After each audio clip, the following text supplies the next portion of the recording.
How to make an offer. So you found the home that you love and you'd like to purchase it. Well, here's 3 tips in order to do this. Tip 1, let the agent know you're interested in the property. The advantage of that is if there are other registered buyers as well, you won't miss out.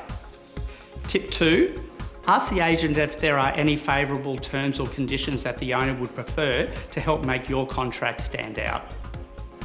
And tip 3, have 3 prices in mind that you'd like to offer.